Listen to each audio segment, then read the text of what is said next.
Antes de empezar con el procedimiento de iluminación, les tengo que explicar un poco la teoría de qué es una HDR, una imagen HDR, y cómo funciona para 3D, ¿no?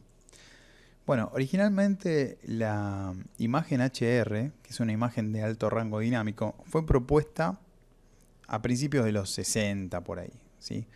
El tema es que no existía la tecnología para ponerlo en práctica.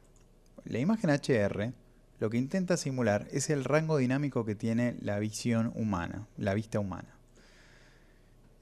Calculo que todos en algún momento usaron una cámara digital, aunque sea la de celular. Y utilizando este ejemplo para explicar qué es lo que sucede si la exposición de la cámara estuviera ajustada para que se viera el cielo, en estas circunstancias, con el sol contra luz, es decir, frente a la cámara, estaríamos obteniendo que la exposición automática resultaría en esta imagen, en donde el cielo se ve bien, pero el resto del paisaje se ve prácticamente como una silueta.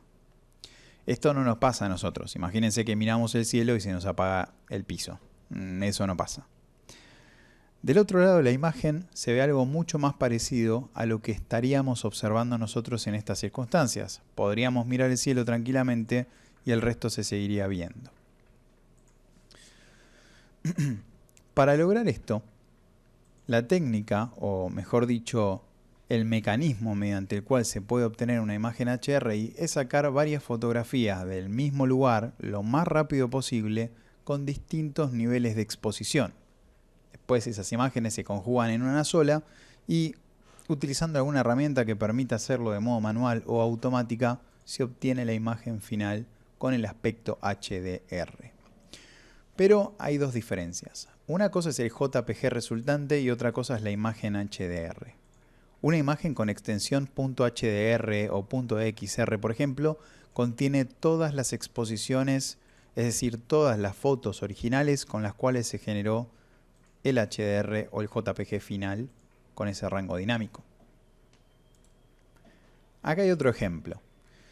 Si prestan atención, se ve bastante parecido a una pintura antigua.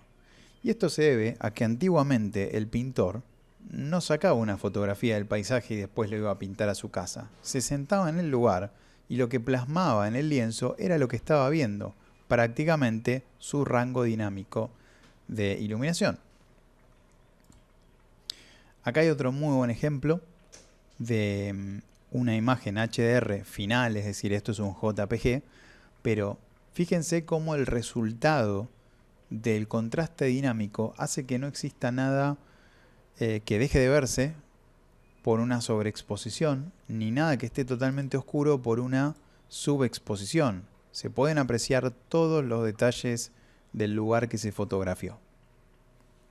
Ok, ¿cómo se aplica esto en 3D?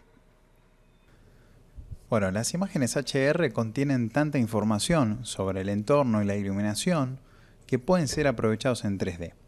De forma que un entorno capturado en este formato en HDRI y convertido a geometría esférica, que ahora les voy a explicar cómo sucede eso, puede ser utilizado para ser volcado en un entorno de 3D y que este HDR provea de iluminación y de reflejos y también de la refracción en donde haya materiales transparentes.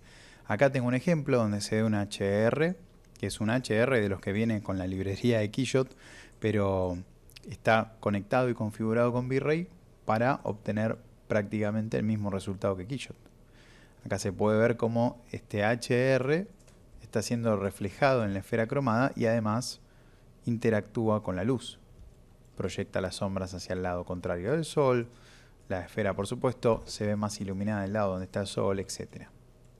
Pero además se refleja el entorno, lo cual es súper importante. Bueno, la creación de los HDR con geometría esférica se obtienen a través de una cámara fotográfica y utilizando una de estas. Esta es una esfera cromada. Esto no es algo que se consigue en Pharmacity. Se manda a fabricar a la medida específica de acuerdo a lo que uno quiere generar, o se compra en alguna tienda de proveedor de efectos visuales, que acá nacional no hay ninguna en realidad. ¿Okay? ¿Cómo se genera esto? Bueno, Primero y principal se utiliza el bracketing, que es la toma de distintas fotografías del mismo lugar con distintos niveles de exposición, como había explicado antes. Y lo que se hace es fotografiar alrededor de esta esfera. Se va cambiando la cámara de a 10 grados y cada 10 grados se sacan, vamos a decir, por ejemplo, 8 exposiciones o 3 exposiciones, que es lo más básico, etc. Depende de la cámara que estén utilizando, el bracketing se puede automatizar o hay que, mediante un procedimiento muy prolijo, ir cambiándolo. Acá, por ejemplo, tengo seteado un bracketing de 3 exposiciones distintas y se puede escuchar que cuando disparo saca 3 fotografías.